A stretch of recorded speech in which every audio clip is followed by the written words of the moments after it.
Soy Romina de Luca y esto es Saquen una hoja, hoy, provincia de Buenos Aires, la escuela sin rumbo.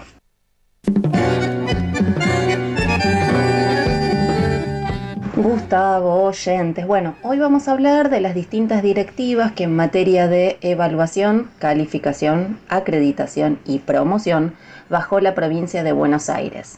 Es decir, nos vamos a ocupar de la jurisdicción educativa más grande de todo el país. Y sí, estamos casi terminando el año y los lineamientos sobre qué deberían haber priorizado los docentes durante la virtualidad llegan recién ahora. Lo cierto es que estamos ante una nueva ficción para la educación de millones de niñas y niños. Bueno, veamos. En primer lugar, que los lineamientos lleguen cuando recién se acaba el ciclo es un problema, porque implica tirar por la borda, por lo menos en la mente del gobierno, el 2020, traspasando el problema para el 2021. Claro, en lugar de decir no nos importa, hablan de la continuidad de las trayectorias de las y los estudiantes como un principio de justicia educativa. ¿Cuál es la justicia? Que no repitan, así lo fija el gobierno. Y lo cierto es que el quehacer llegue recién a fines de octubre, cuando la pandemia empezó en marzo y la suspensión de clases presenciales data del 16 de marzo, da cuenta de la irresponsabilidad del gobierno de Kicillof. Y quiero decir, esto no es justicia, es demagogia. Toma una medida simpática y también es desprecio por los contenidos y la educación que van a recibir millones. Hablan de un acto de justicia frente a las condiciones desiguales de escolarización dadas por la posibilidad de acceder o no a la enseñanza no presencial, como si ellos no tuvieran nada que ver, como si no fueran el gobierno y entonces fuera hoy su absoluta responsabilidad garantizar el acceso a esa enseñanza no presencial con Wi-Fi gratuito y con dispositivos. Axel, a lo Bart Simpson, pretende emular al niño Yo no fui, pero Axel, sí, vos sos el responsable. En segundo lugar, pensemos qué les piden a las instituciones y a los docentes. Por un lado, un registro de los desconectados, consignando causas o motivos que no permitieron u obstaculizaron la continuidad pedagógica. A ver, por definición, si está desconectado, se supone que no tengo comunicación, con lo cual, a no ser que convoque al Espíritu Santo, no conozco las causas o motivos. Además, convengamos que se trata de una tarea, una vez más, que debería garantizar el Estado, a través de los distintos organismos destinados a atender la niñez. Porque sabemos, las escuelas tienen equipos de orientación escolar absolutamente insuficientes para recabar tal tarea. La idea de que un diagnóstico permitirá una buena estrategia es correcta, pero una vez más, esa idea llega en el mes 10 del año y dentro de un sistema educativo que está esquilmado del personal capacitado para elaborar esa tarea. Y dicho sea de paso, también se debería relevar las condiciones de vivienda y de vida de los conectados. Como muestra basta un botón. ¿Alguien se preguntó cuál es la continuidad pedagógica que pueden realizar las 1.300 familias que en su gran mayoría, por no decir todas, tienen hijos y viven en Guernica? En tercer lugar, hay toda una serie de pedidos que son por lo menos contradictorios. Por ejemplo, el 2020 se aprueba con valoraciones de lo que se priorizó y alcanzó en este año. Es un informe descriptivo. Ahora, si un alumno se cambia de jurisdicción, los pases tienen que hacerse sobre la base de esas descripciones. Y esto es un verdadero problema. Los directores van a entender de lo que estoy hablando. Además, las escuelas tendrán que elaborar 2 informes de valoración pedagógica, el primero con el que la escuela hizo hasta el receso escolar y el segundo consignando lo actuado en relación a los contenidos prioritarios que llegaron una vez más en octubre y hay menos de 2 meses para realizar. Bueno, veamos ahora las soluciones para priorizar los contenidos. Por un lado, se apela al elemento histórico de degradación de los contenidos, esto es la conformación de trabajo por áreas de materias. Así, la provincia para el 2020 fusiona prácticas de lenguaje con literatura con inglés, todas las ciencias sociales, con construcción de ciudadanía. Todas las materias de la orientación del ciclo superior van a funcionar en un único proyecto. Todas las ciencias naturales, educación física y artística. Va de suyo que las escuelas, previamente a estas directivas, fusionaron materias en áreas. Y si los agrupamientos que hicieron fueron distintos, voy a dar un ejemplo muy concreto para que se entienda de lo que estamos hablando. Si yo, en construcción de ciudadanía, me fusioné con matemática, porque quiero trabajar un proyecto de ESI sobre femicidios en pandemia, y entonces voy a proyectar estadísticas censales, bueno, deberé echar eso a la basura y respetar los nuevos agrupamientos de materias. En este punto se fijan 3 categorías posibles para encasillar a los alumnos al finalizar este año. Por un lado, las trayectorias educativas avanzadas, lo que se conoce como TEA, las trayectorias educativas en proceso, TEP, y las trayectorias educativas discontinuas, TED. Estos 2 últimos grupos son los que pasan a la promoción acompañada. Resulta interesante ver qué dicen sobre cómo será ese acompañamiento para alcanzar lo que no se logró en 2020. El acompañamiento son distintas acciones que desde febrero de 2021 se realicen, distintas instancias, es decir, actividades, apoyos, tutorías o materiales donde puedan participar, y esto es textual, distintos actores institucionales, equipo directivo, docentes, equipos de orientación escolar, preceptores, bibliotecarios, otros. Es decir, corremos y borramos la figura del docente especialista del contenido y el que recupera puede ser cualquiera. Fíjense que la resolución dice otros. ¿Quiénes serán esos otros? Madres, padres, auxiliares.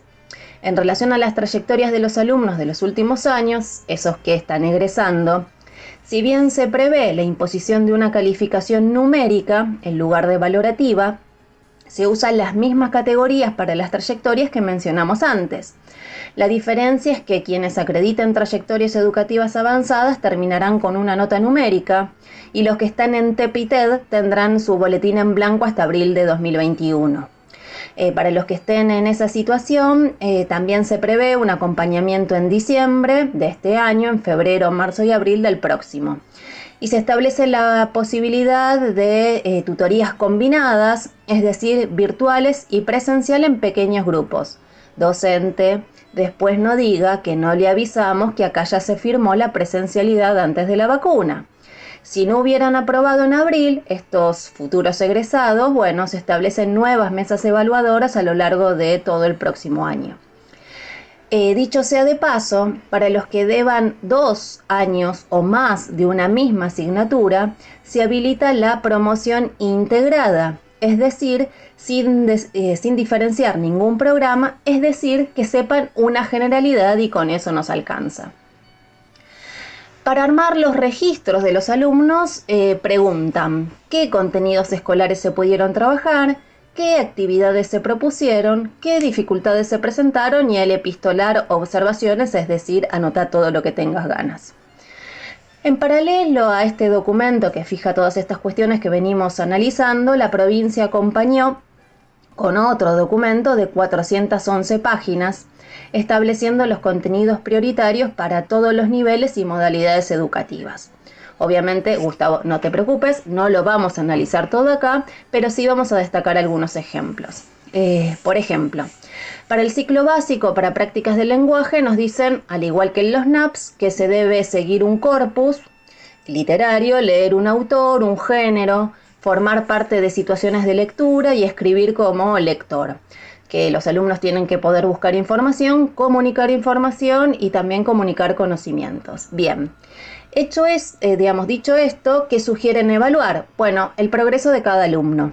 Para eso nos piden que usemos recursos que tengan en cuenta la complejidad de cada quien, que diversifiquemos los quehaceres y como se trata de enseñar a leer y enseñar a escribir, lo que se debe evaluar es el progreso en relación al punto de partida inicial de cada alumno. Veamos qué dicen para matemáticas. Bueno, primero, además recordemos que las pruebas Aprender 2019 mostraron que el 72% de los alumnos en tiempos normales termina la secundaria sin saber lo básico, el 72%.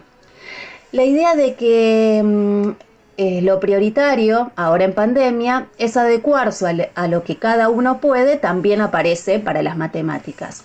Para ello proponen que se trabaje con procesos abiertos, finales abiertos, problemas abiertos, es decir, todo brega hacia las múltiples respuestas, porque textual, dicen, hay alternativas distintas para un mismo problema. Así, la matemática se vuelve el campo de la posverdad. ¿No me creen? Bueno, les voy a citar textual del documento. En nuestra sociedad abunda la información cifrada. La ausencia de una mirada crítica y la falta de análisis de porcentajes, lecturas gráficas y estadísticas nos vuelven vulnerables frente a las tentativas de manipulación. Es decir, es evidente que la lectura que nos proponen frente al más del 40% de la población que es pobre es decir que el 60% no lo es. Y no importa cómo se construyen los porcentajes, no, a la matemática eso no le importa. Va de suyo que ahora entendemos por qué más del 40% de los alumnos está en el nivel por debajo de lo básico en el rendimiento de las pruebas. Aprender en ejercicios tan simples como la regla de 3 simple, los cálculos de volumen, establecer funciones o relaciones, ¿no? Entonces, en este cuadro, una de las notas periodísticas que ponía a colación lo que pasaba en las pruebas a aprender decía: la pandemia va a agravar este cuadro. Y sí, pero no solo porque se va a profundizar la deserción, sino también porque la política educativa prioriza encubrir este cuadro. Por un lado, porque lo que nos invitan a priorizar, herramientas esenciales para, y textual dice el texto, para el ejercicio de la ciudadanía en el análisis de información cuantitativa y cualitativa acerca de problemáticas planteadas que puedan argumentar conceptos matemáticos, ¿no? Se pide que los alumnos organicen datos, que argumenten acerca de equivalencias sin establecer los mecanismos, que reconozcan algunas regularidades numéricas haciendo también conjeturas, ¿no? Y para el ciclo superior que se trabaje sobre todo con los problemas no resueltos en los años anteriores, es decir, no agreguemos nada, y si vamos a priorizar algo, dicen que se trabaje con probabilidades y estadísticas para la construcción de una ciudadanía crítica. Básicamente, estamos ante una matemática en clave de ley de medios. Y como si eso fuera poco, también la propuesta parece contextualizada. Bueno, que cada quien haga lo que puede. Entonces, no extraña que si en un cuadro normal el 72% de los alumnos no puede resolver lo básico, bueno, esto se va a agravar por la sencilla razón de lo que nos están pidiendo priorizar.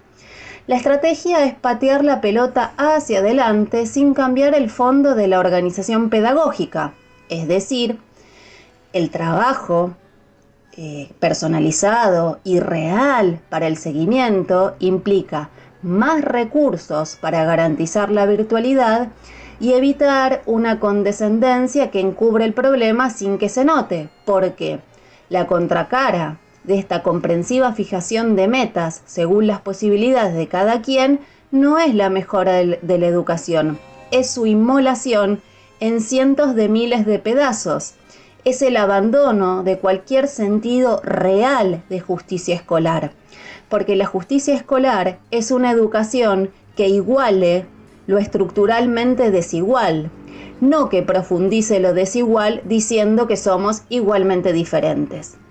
Un análisis socialista de los problemas de la educación implica poner de relieve que la escuela está sin rumbo, porque el personal que la dirige ha perdido la brújula hace rato, y en esta degradación la burocracia sindical es la quinta columna. Hoy, más que nunca, los docentes deben recuperar su rol intelectual y discutir qué enseñar, cómo hacerlo y para qué. En caso contrario, vamos a acompañar la degradación educativa tanto en tiempos normales como en los de pandemia. Amigos, sigan escuchando la radio Vivido Equivocada, que lo demás es silencio.